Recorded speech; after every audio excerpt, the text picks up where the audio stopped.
નમસ્કાર મિત્રો, DG education YouTube ચેનલમાં તમારું સ્વાગત છે। મિત્રો, તાજેતરમાં જીએસઆરટીસી નિગમમાં હેલ્પરની ભરતી આવેલી છે। આ ભરતીની તૈયારી કરતા મિત્રો માટે આપણી ચેનલમાં ફ્રી વિડિયો લેક્ચર સિરીઝ શરૂ કરવામાં આવેલી છે, જેમાં આજે આપણે કમ્પ્યુટર વિષયના ખૂબ જ અગત્યના 25 પ્રશ્નોની ચર્ચા કરીશું। મિત્રો, આ પરીક્ષામાં કમ્પ્યુટર એકમાત્ર એવો વિષય છે કે જેમાંથી પેપરમાં 10 પ્રશ્નો પૂછવામાં આવશે, એટલે આજનો વિડિયો તમારા માટે ખૂબ જ અગત્યનો બની રહેશે। તો ચાલો મિત્રો શરૂ કરીએ।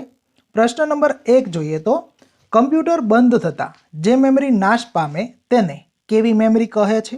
તમને વિકલ્પ આપેલા છે non volatile memory, volatile memory, remove memory કે ડિલીટ મેમરી। તો મિત્રો આનો સાચો જવાબ થઈ જશે વિકલ્પ બી, કમ્પ્યુટર બંધ કરો એટલે જે મેમરી નાશ પામે છે તેને વોલેટાઇલ મેમરી કહેવામાં આવે છે। નેક્સ્ટ આગળ જોઈએ તો ડીવીડીની ડેટા સંગ્રહ ક્ષમતા કેટલી હોય છે? તમને વિકલ્પ આપેલા છે 1000 MB, 1 GB, 4.7 GB કે 2.7 GB। તો મિત્રો આનો સાચો જવાબ થઈ જશે વિકલ્પ સી, ડીવીડીની ડેટા સંગ્રહ ક્ષમતા છે એ 4.7 GB જેટલી હોય છે, એટલે કે ડીવીડીની અંદર છે એ તમે 4.7 GB જેટલો ડેટા છે એ સંગ્રહ કરી શકો છો।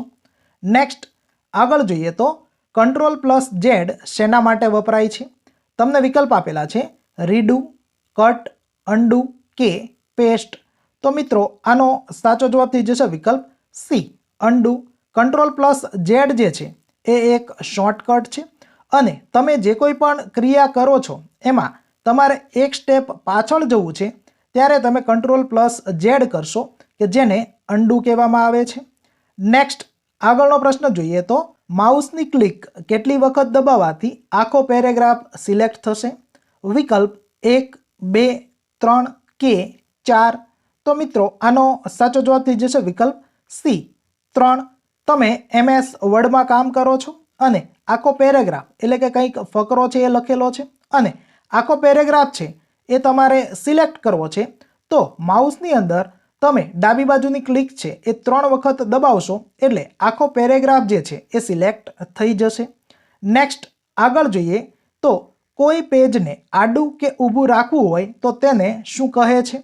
તમને વિકલ્પ આપેલા છે page layout, page orientation, page print out કે પેજ માર્જિન। તો મિત્રો આનો સાચો જવાબ થઈ જશે વિકલ્પ બી, કોઈ પેજને આડું કે ઊભું તમારે રાખવું છે, અહીંયા તમે જુઓ છો એ મુજબ એને પેજ ઓરિએન્ટેશન કહેવામાં આવે છે અને જ્યારે કોઈ પેજ ઊભું હશે તો એને પોર્ટ્રેટ કહેવામાં આવે છે અને કોઈ પેજ જે છે એ તમે આ રીતે આડું રાખશો તો એને લેન્ડસ્કેપ કહેવામાં આવે છે। નેક્સ્ટ આગળ જોઈએ તો કટ અને પેસ્ટ કયા મેનુમાં આવે છે? તમને વિકલ્પ આપેલા છે હોમ, એડિટ, ઇન્સર્ટ કે ફોર્મેટ। તો મિત્રો આનો સાચો જવાબ થઈ જશે વિકલ્પ બી, કટ અને પેસ્ટ જે છે એ એડિટ મેનુમાં આવે છે। તમારે કોઈક વસ્તુ જે છે એને એક જગ્યાએથી કટ કરવી છે અને બીજી જગ્યાએ પેસ્ટ કરવી છે તો એડિટ મેનુની અંદર જે છે આ વિકલ્પ તમને મળી રહેશે।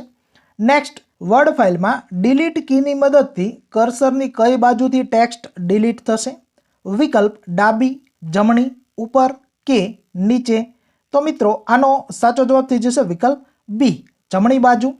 હવે વર્ડ ફાઇલ જે છે એમાં કોઈક પેરેગ્રાફ લખેલો છે અને કર્સર કોઈ એક જગ્યાએ છે, તમે ડિલીટ કી દબાવશો તો જમણી બાજુથી જે તમારું લખાણ હશે એ દૂર થશે અથવા તો ડિલીટ થશે।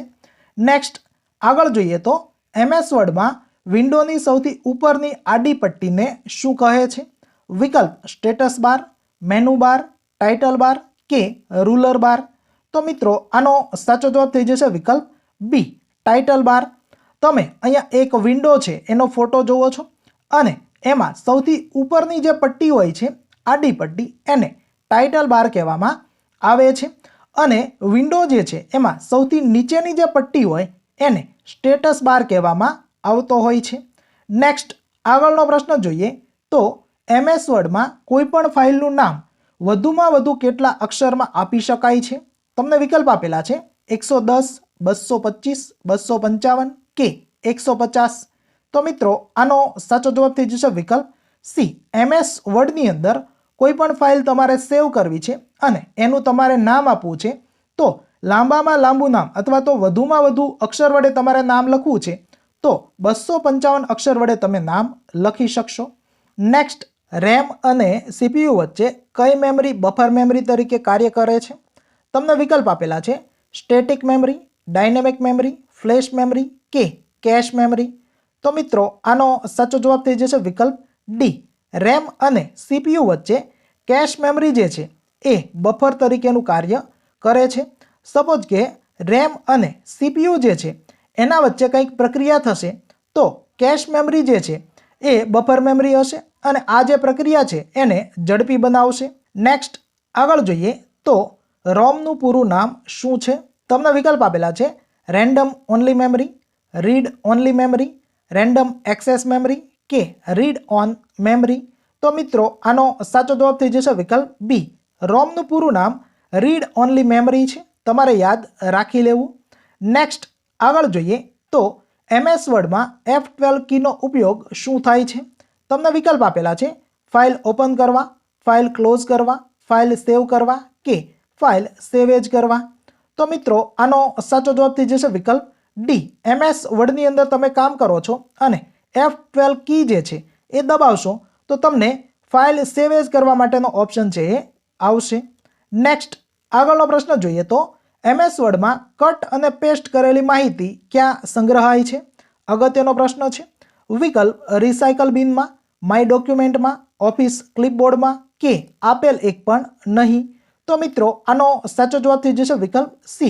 एमएस वर्ड में तमे काम करो छो अने तमे कोईक माहिती छे ए कट करेली छे अने एने तमारे अन्य जग्याए पेस्ट करवी छे तो कट करो छो अने पेस्ट करो छो ए दरमियान आ माहिती जे छे ए ऑफिस क्लिपबोर्डनी अंदर संग्रहायेली रहे छे।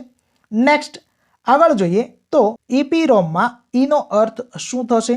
तमने विकल्प आपेला छे इलेक्ट्रिकल, इलेक्ट्रॉनिक, इरेजेबल के एनर्जेटिक। तो मित्रों आनो साचो जवाब थई जशे विकल्प सी।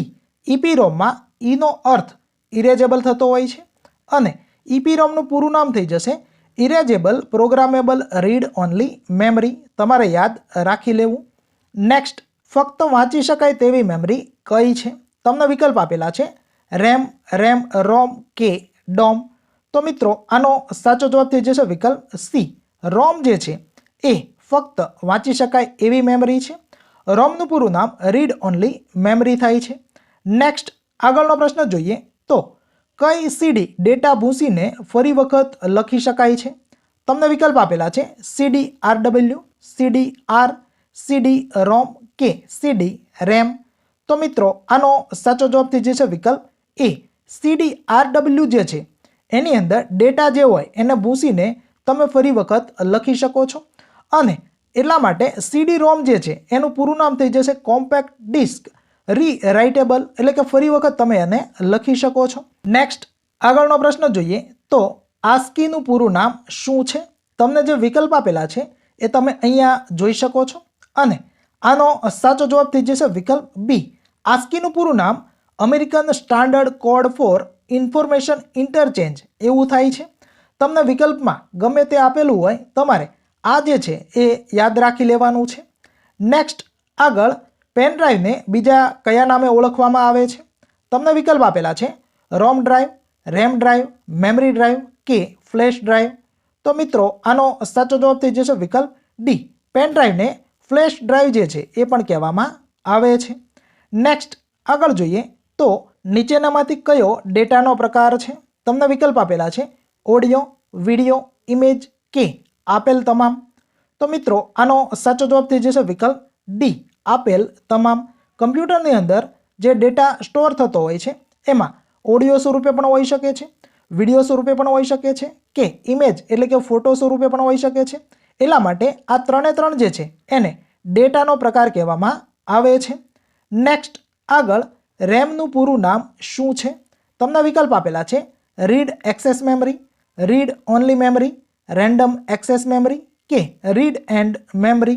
તો મિત્રો આનો સાચો જવાબ થઈ જશે વિકલ્પ સી। રેમનું પૂરું નામ રેન્ડમ એક્સેસ મેમરી એવું થતું હોય છે। અગત્યનો પ્રશ્ન છે, તમારે યાદ રાખી લેવો। નેક્સ્ટ નીચેનામાંથી સૌથી ઓછી મેમરી ધરાવતું ડિવાઇસ કયું છે? વિકલ્પ સીડી, ડીવીડી, પેનડ્રાઈવ કે ફ્લોપી ડિસ્ક. તો મિત્રો આનો સાચો જવાબ થઈ જશે વિકલ્પ ડી. ફ્લોપી ડિસ્ક જે છે એની અંદર ખૂબ જ ઓછી મેમરી જે છે એનો સંગ્રહ થઈ શકે છે. નેક્સ્ટ આગળનો પ્રશ્ન જોઈએ તો કમ્પ્યુટરમાં એક અક્ષરનો સંગ્રહ કરવા કેટલા બીટ વપરાય છે? તમને વિકલ્પ આપેલા છે 2, 4, 8 કે 16. તો મિત્રો આનો સાચો જવાબ થઈ જશે વિકલ્પ સી. કમ્પ્યુટરની અંદર એક અક્ષર જે છે એનો તમારે સંગ્રહ કરવો હોય ત્યારે 8 બીટ જેટલો ડેટા છે એ વપરાતો હોય છે. નેક્સ્ટ આગળ સીડી અથવા ડીવીડીમાં ડેટા કયા સ્વરૂપે સંગ્રહિત થાય છે? વિકલ્પ એનાલોગ, ડિજિટલ, ઇલેક્ટ્રિકલ કે ઇલેક્ટ્રોનિક. તો મિત્રો આનો સાચો જવાબ થઈ જશે વિકલ્પ બી. સીડી અથવા તો ડીવીડી જે છે એની અંદર ડિજિટલ સ્વરૂપે છે એ ડેટા સંગ્રહિત થતો હોય છે. નેક્સ્ટ આગળ ગણતરી કરવા માટેનું સૌપ્રથમ સાધન કયું હતું? વિકલ્પ પાસ્કલાઇનર, એબેકસ, એનાલિટિકલ એન્જિન કે જેકાર્ડ લૂમ. તો મિત્રો આનો સાચો જવાબ થઈ જશે વિકલ્પ બી. ગણતરી કરવા માટેનું સૌથી પહેલું જે સાધન હતું એને એબેકસ કહેવામાં આવે છે. નેક્સ્ટ આગળનો પ્રશ્ન જોઈએ તો નીચેનામાંથી શેનો ઉપયોગ એક્સટર્નલ સ્ટોરેજ તરીકે થતો નથી? વિકલ્પ સીડી, પેનડ્રાઈવ, હાર્ડ ડિસ્ક કે રજિસ્ટર. તો મિત્રો આનો સાચો જવાબ થઈ જશે વિકલ્પ ડી. રજિસ્ટરનો ઉપયોગ એક્સટર્નલ સ્ટોરેજ તરીકે થતો નથી. એક્સટર્નલ સ્ટોરેજ એટલે કે કમ્પ્યુટર છે, લેપટોપ છે એ પ્રકારના જે સાધન છે એના સિવાય બહાર તમારે કોઈ ડેટા છે એનો સ્ટોરેજ કરવો છે તો એને એક્સટર્નલ સ્ટોરેજ કહેવામાં આવે છે. અને સીડી છે, પેનડ્રાઈવ છે, હાર્ડ ડિસ્ક છે એની અંદર તમે એક્સટર્નલ ડેટા છે એ સ્ટોર કરી શકો છો. ઓકે મિત્રો, તો આ હતા આ ભાગના પ્રશ્નો. તમારે આ પ્રશ્નોની પીડીએફ ફાઇલ જોતી હોય તો તમે અમારી ટેલિગ્રામ ચેનલમાં જોડાઈ શકો છો, જેની લિંક વિડીયોના ડિસ્ક્રિપ્શન બોક્સમાં આપેલી છે. ઓકે મિત્રો, તમને આ પ્રકારના વિડીયો પસંદ હોય તો વિડીયો લાઇક કરો, તમારા મિત્રો સાથે શેર કરો, ચેનલમાં નવા હોય તો ચેનલને સબસ્ક્રાઇબ કરો. Thank you for watching friends.